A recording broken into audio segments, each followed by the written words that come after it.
오늘 이어서 하나님의 창조, 무에서 유로 창조를 계속 보겠습니다. 우리 창세기 1장 볼까요?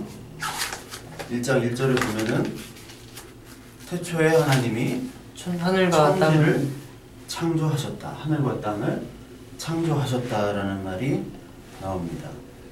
그래서 이 지난 시간에도 봤듯이 하나님이 천지를 창조하셨는데 어떻게 창조했느냐? 아무것도 없는 데서 있는 것으로 창조를 했다는 것이죠. 그래서 이게 무에서 유의 창조라고 얘기를 했고, 이 무에서 유의 창조라는 것은 굉장히 중요한 개념이거든요. 왜 중요한 개념이냐? 그 플라톤이나 그리스 철학이 있어. 그리스 철학은 어떤 의미를 가지고 있냐면 플라톤 많이 들어봤죠? 플라톤. 이 플라톤 같은 경우에도 창조를 얘기해요. 창조. 성경에만 이 창조를 얘기하는 것이 아니라 그 중동지방, 지금의 중동지방 바벨론이나 뭐 우가린 문서 이런 데 보면은 다 창조의 신이 있어요. 창조의 신. 특히 플라톤은 데미우르고스라는 창조의 신을 얘기해요. 데미우르고스라는 창조의 신이 창조를 했다는 거예요. 근데 어떻게 창조를 했느냐? 물질을 가지고 창조했어요. 물질이라는 건 있는 거거든. 있는 것에서 있는 거를 창조했다라고 얘기해요. 그 플라톤은 이데아, 그때 얘기를 많이 했죠. 네. 형상과 그리고 형상의 위에 있는 건 형상이고 아래는 이제 형상이 아닌 땅이고, 그래서 형상을 더 최고의 선, 보이지 않는 것을 추구했잖아. 그런데 창조에 있어서는 물질이 선재라고 해요. 선재가 뭐지? 선재. 선할선? 먼저 선. 응? 먼저 있다라는 거야. 먼저 있는 거예요. 그러니까 물질이 먼저 있고 그 물질로 말미암아 이 데미우르고스가 창조를 했다라는 게 바로 플라톤이 얘기하는 창조예요. 플라톤의 창조. 그런데 우리가 얘기하는 성경의 창조는 뭐냐? 성경의 창조는 아무것도 없는 데서 창조를 한 거예요. 이게 굉장히 중요해. 아무것도 없는 데서. 빅뱅 이론이라는 게 있지. 빅뱅 이론. 예. 빅뱅 이론을 간단하게 얘기하면 한 점에서 폭발하는 거예요. 한 점의 물질이 폭발해가지고 이게 우주가 팽창하는 거예요. 계속. 지금도 우주 팽창 이론을 하거든. 예. 팽창 이론. 우주 팽창 이론, 우주 배경 복사. 그런 얘기 한 번씩 들어봤을 거예요.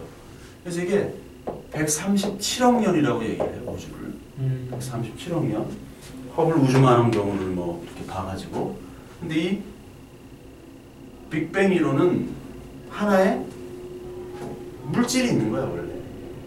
점. 이 점이 고온, 고압. 엄청난 고온, 고압. 측량할 수 없는 뭐 10의 23승의 온도라고 뭐 얘기는 하는데 이게 뭐 정확한 건 모르지. 근데 여기서 폭발하고 계속 팽창을 하는 거예요. 이게 빅뱅입니다. 근데 이 빅뱅 이론도 물질에서부터 시작되는 거잖아요. 물질에서. 그죠. 근데 이 물질은 어디서 왔느냐? 아직까지 모르지. 네. 그래서 스티븐 호킹이라고 알지? 스티븐 호킹이 이 점은 어디서 오냐 하니까 스티븐 호킹이 뭐라고 얘기하냐면 There is no north direction at the north pole. 이렇게 얘기해요. There is no north direction. 북쪽 방향에 의미가 없다. 어디서? 북극에서는 북쪽의 의미가 없다. 그게 뭐냐면 북쪽에 왔기 때문에 북쪽 지방이기 때문에 거기서 북쪽 지방은 의미가 없다는 거. 북쪽이 없다는 거. 그러니까 무슨 말인지 알겠지? 이 물질이 빅뱅을 설명하니까 예. 이 이전에는 아무런 이전에는 생각할 필요가 없다는 거예요. 그러니까 지구가 여기 북극에 있잖아. 예. 북극에서 북쪽이 어디냐 하면 북극에 왔는데 이미 왔는데 무슨 북극을 또 얘기하느냐 예. 그런 의미거든. 근데 이 사람은 어떤 폐쇄된 공간에서만 생각하는 거지. 네. 폐쇄된 공간. 근데 우주도 사실 하나님 입장에서는 폐쇄된 공간이에요. 폐쇄된 공간. 하나님 입장에서는. 그러니까 인간이기 때문에 물질 창조를 얘기하지만 하나님은 물질이 아닌 무에서 유로 창조하는 거. 이거는 뭐냐면 하나님의 절대성과 하나님의 독립성을 얘기하는 거예요. 독립성. 절대성과 독립성. 하나님은 절대적으로 독립해 있다는 거예요. 무슨 얘기인지 알겠지? 인간과는 다른 거야. 그래서 출애굽기 3장 14절에 얘기했듯이 나는 스스로 존재하는 자다. I am who I am. 그게 바로 절대성과 독립성을 얘기하는 거예요. 그러니까 무에서 유로의 창조는 하나님께서의 전능성이지. 전능성도 포함이 되는 거예요. 전능하신 하나님. 무에서 유가 안 나오거든. 무에서 유. 그리고 가장 중요한 의미. 무에서 위가 이게 창조잖아. 이렇게 창조. 예. 창조가 되어 있는데 우리는 이 세계관, 기독교 세계관에서 뭐를 얘기하냐면 창조, 또 타락, 구속, 그 다음에 마지막에 다시 창조. 이게 재창조. 다시 원형을 회복. 이게 재창조야. 이게 재창조고 이게 구원이에요. 구속이 완전한 구속이 바로 재창조고 이게 재림이고 이게 하늘을 통해서 다시 덧입혀진 형상이 회복되는 것이고. 그렇게 본다면은 이 인간이 하나님께서 무에서 유로 창조하셨다. 이것이 다시 재창조의 의미가 있는 거예요. 재창조. 왜? 창조는 무에서 유기 때문에 재창조도 무에서 유로 된다는 거예요. 이게 무슨 말이냐면 바로 부활과 관련이 있는 거예요. 부활. 우리가 죽는다. 죽어요. 죽으면은 우리는 어떻게 되나? 무예요? 유예요? 죽으면 무로 돌아가는 거야. 무로 돌아가는데 어떻게 돼요? 그럼 우리는 무인데 다시 재창조를 하면 뭐가 되는 거예요? 유가 되는 거예요. 어? 유. 이게 바로 창조와 재창조의 역할. 그러니까 창조가 얼마나 중요하냐면 창조에 대한 얘기를 거의 안 해, 교회에서는. 재창조에도 얘기를 안 해. 같은 창조니까. 뭐만 얘기해? 이 죄도 요즘 얘기 안 해. 그냥 은혜로 다 하고 은혜로 기뻐하고 은혜로 복받고 우린 다 잘 될 것이다. 그렇게 얘기하는데 이 창조가 중요해요. 창조를 안 믿는데 이 타락과 구속은 소용이 없는 거거든. 창조를 안 믿는데 어떻게 타락과 구속을 얘기해. 다른 쪽에도 우린 죄인입니다. 내 탓입니다. 이렇게 얘기할 수 있거든. 그러니까 하나님의 무에서 유로의 창조는 이 다시 재창조, 부활과 관련이 있다는 거예요. 그거를 교회에서 가르쳐주지 않는 거예요. 어떻게 무에서 유가 나오느냐? 하나님의 절대적인 능력. 그래서 무에서 유 창조할 때 또 하나 얘기를 했었죠. 그게 어떤 거냐면 하나님께서는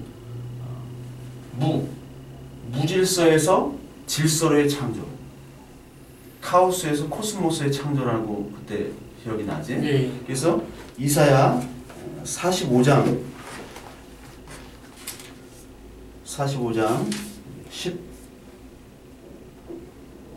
18절, 이사야 45장 18절 네, 읽어볼게요. 예.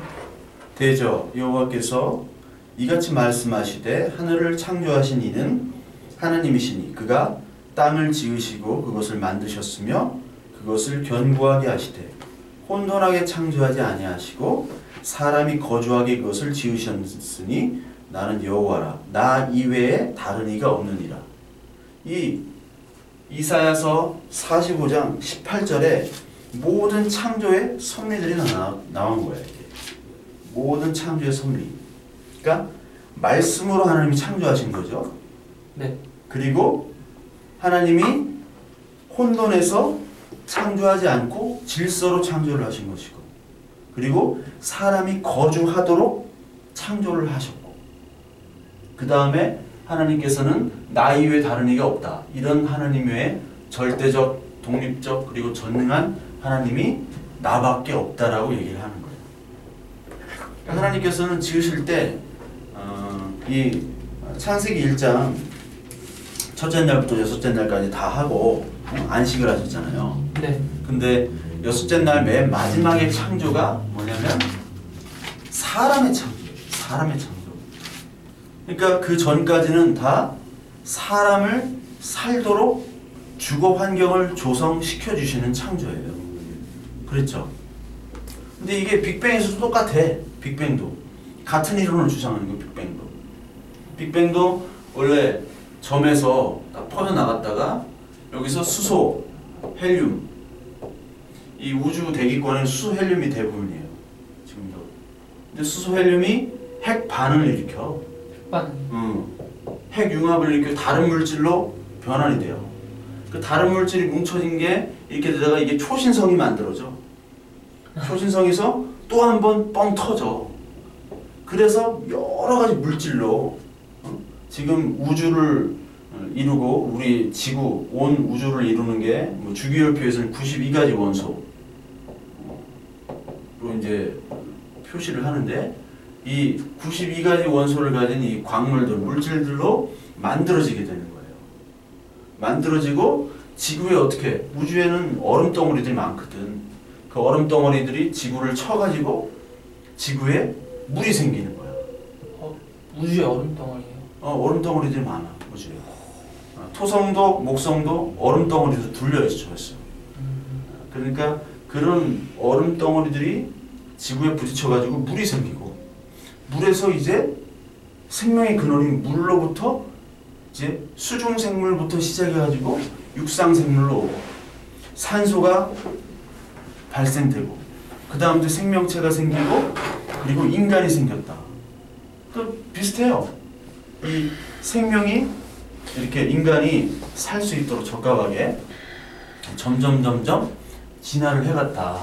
이런 식으로 설명할 수 있단 말이야. 근데 하나님의 창조는 그 한 번에 이례적으로 완벽한 창조였다는 거예요. 이런 빅뱅이나 진화가 아니라. 그래서 이 창조론 중에서도 진화론적 창조를 주장하는 사람들이 많아요. 특히 천주교. 천주교는 대부분 한 80% 이상이 진화를 믿어요. 진화가 하나님의 역사야. 하나님의 창조 방법이 진화야. 그거를 공표를 했어. 그래서 대부분이 믿고, 불교 같은 데는 뭐 진화가 당연한 거고, 윤회니까 동물도 됐다가 사람도 됐다가. 근데 개신교 역시도 진화론을 많이 믿어요. 한 40% 정도 믿는 거라고 이렇게 리서치는 나오는데, 왜? 이 창조된 개념이 희박하니까. 근데 하나님의 창조는 무에서 유료에, 그리고 무질서의 질서로의 완벽한 창조라는 것이다. 그것을 우리가 이 말씀을 통해서 우리가 깨달아야 된다는 것이죠. 그리고 우리 지난주에 이제 계속 무에서 유로 설명을 했으니까, 두 번째, 인간이 하나님의 형상으로 창조가 됐다. 하나님 형상. 이게 창세기 1장 26절에 나오죠. 26절을 제가 읽어보면, 하나님이 이르시되 우리의 형상을 따라 우리의 모양대로 우리가 사람을 만들고 그들로 바다의 물고기와 하늘의 새와 가축과 온 땅과 땅에 기는 모든 것을 다스리게 하자고. 그러니까 하나님이, 삼위일체 하나님이 우리라는 표현을 썼지? 우리? 네. 우리, 그 삼위 하나님이 삼위 하나님의 형상대로 인간을 만드셨다는 거. 이게 중요한 거예요. 하나님 형상. 그러니까 하나님이 원형이야. 하나님이 원형이고 우리 인간은 하나님 형상을 담은 그런 존재라는 것. 이것이 우리 성경에서 말하는 인간상이에요. 인간을 볼 때 참 하나님의 존재가 묻어져 있구나 이렇게 봐야 되는데 진화론자들은 어떻게 얘기해? 그냥 기계일 뿐이야. 인간은 화학 구조물일 뿐이야. 그렇게 되면 어떻게 되냐? 그 화학 구조물을 분해했다가 다시 합성했다가 붙였다 뗐다 할 수 있는 거거든요. 인간의 존엄성이 사라지게 되는 거예요. 그 유전자, 나중에 이제 리차드 도킨스의 이기적 유전자 이런 것들을 얘기를 할 텐데 이기적 유전자. 근데 지난 시간에도 얘기했듯이 인간의 모든 행동들까지도 진화로 보는 거야. 뇌도 그렇고 의식도 그렇고 마음도 그렇고 도덕도 그렇고 종교도 그렇게 보는 거지. 그러니까 지난 시간에 얘기했잖아. 종교가 어떻게 생겼느냐? 진화론자들은 인간이 하나님 형상이기 때문에 하나님의 지성과 인격과 이 모든 것들을 인간이 가지고 태어난다라고 인정하지가 않아. 어떻게 인정하느냐? 도덕, 윤리, 종교 이런 것들에 있어서 인간이 이런 것들을 만들어가고 진화의 산물로 보는 거예요. 도덕과 윤리. 저 사람 죽이면 안 돼. 저 사람 대욕하면 안 돼. 이런 것들이 다 진화의 산물이야. 하나님이 주신 그런 본의적인 관념이 아니에요. 특히 종교 같은 것. 그러니까 에드워드 윌슨이라는 사람이나 또 인지철학하는 다니엘 데닛이라는 사람들은 뭐라고 얘기하냐면 이 종교 같은 것도 종교성이 있는 집단과 종교성이 없는 집단이 있잖아. 네. 종교성이 있는 집단은 더 단결력이 있고 공동체의식도 있고 희생정신이 강해.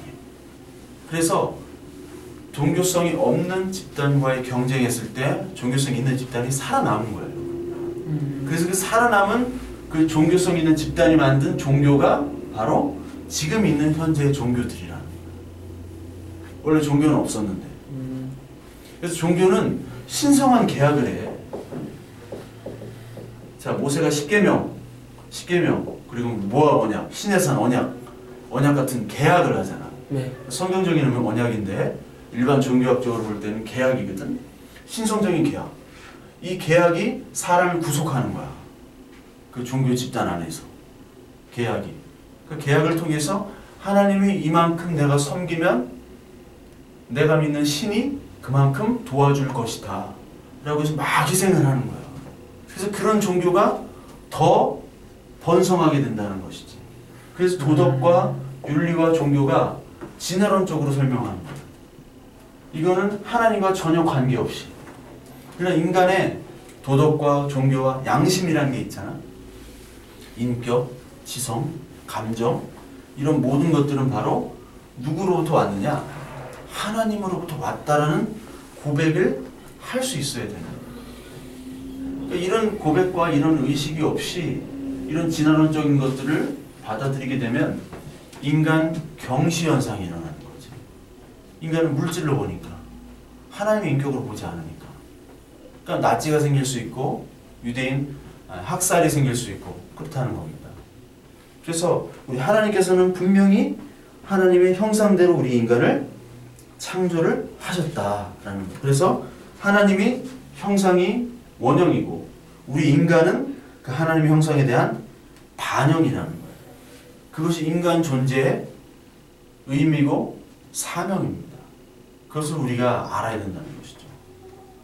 그래서 하나님께서는 이 사명을 아까 1장 26절을 보셨듯이 온 생물, 온 우주의 생물들을 다스리게 하는 사명을 주셨답니다. 다스리게 하는 것. 다스리게 하는 사명을 주셨습니다. 그래서 인간이 하나님의 형상으로서 하나님이 원형이고 인간이 그 그게 반영이에요. 반영. 반영하고 이제 모든 만물들을 다스려야 되는 그런 사명을 가지고 있어요. 다스리는 거. 그러니까 이 관계, 이 하나님과 이 우주 사물과 그 인간 가운데 낀 인간의 이 관계가 유지가 될 때 가장 완벽한 구조가 되는 거예요.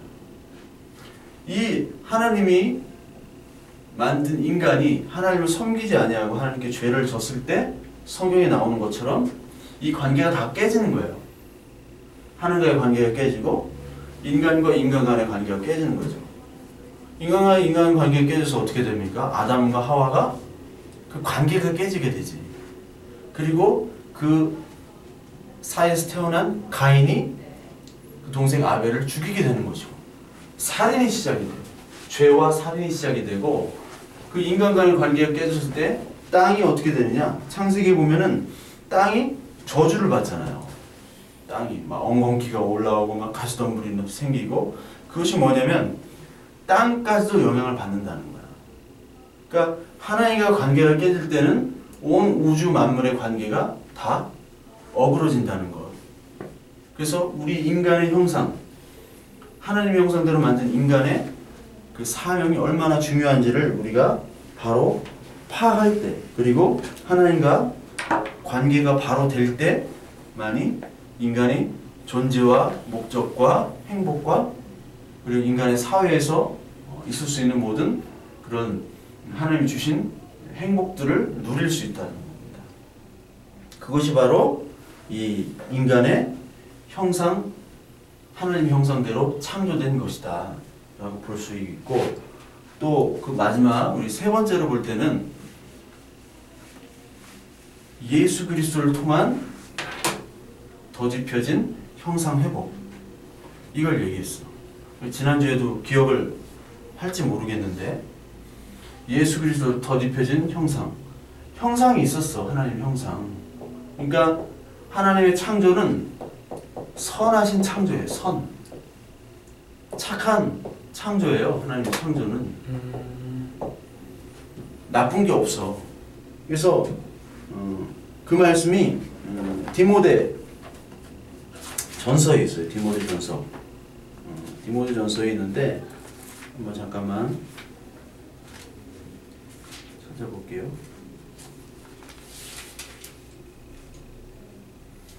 디모데 전서 4장 4절을 보면은 뭐라고 나오냐면 하나님께서 지으신 모든 것이 선함에 감사함으로 받으면 버릴 것이 없나니, 이렇게 나와요. 디모데전서 4장 4절에 하나님이 지으신 모든 것들이 선하다라고 나오죠.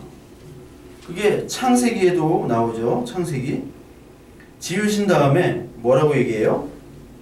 좋다, 심히 좋다 라고 얘기하시잖아요. 특히 인간을 볼 때는 심히 좋다, 그만큼 좋은 존재라는 거예요. 그러니까 하나님의 창조는 선한 창조였는데 이 창조가 어떻게 돼요?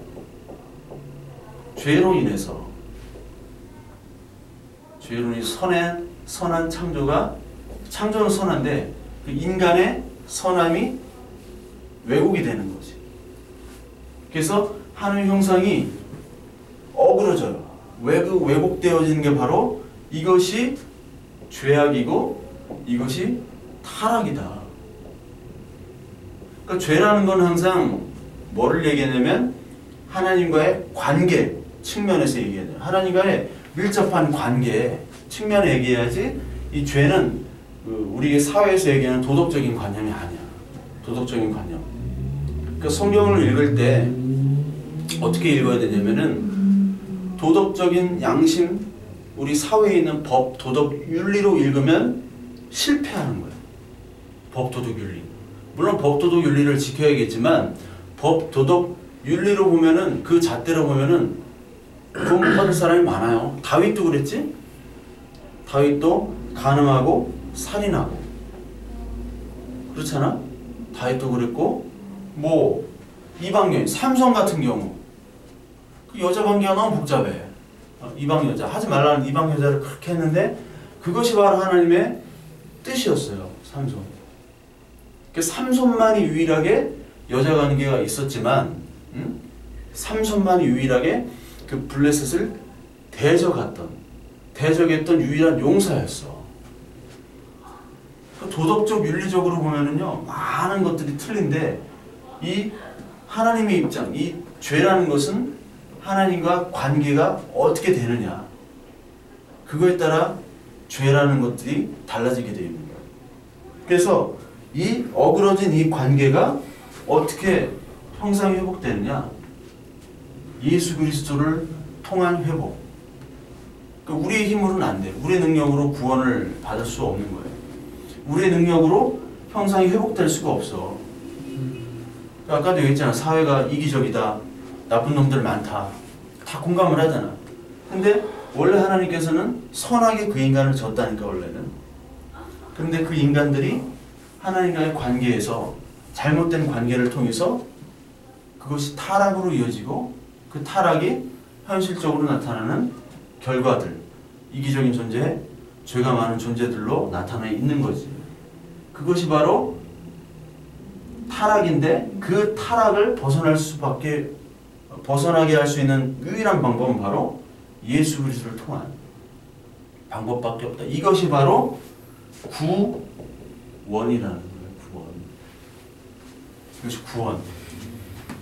그래서 우리가 구원을 받았다라는 게 그 개념들을 잘 모르고 우리가 구원받았다 하는데, 하나님의 형상이 다시 회복이 되는 거구나. 하나님의 형상이. 내가 그동안 잘못 살았구나. 성경을 보면서 우리는 뭘 깨달아야 되냐면, 하나님이 창조를 하셨다. 선하다. 인간 선하다. 온 만물이 선하다. 그런데 하나님과의 관계, 하나님이 금지한 것들, 하나님의 독립성과 절대성과 전지전능성, 주권성을 침해하면서까지 우리가 잘못했던 그 선악을 알게 하는 열매를 우리 조상이 먹었다, 아담이. 그로 인하여 그 유전된 죄들이 우리에게로 잘못된 왜곡된 형상들이 있어 왔다.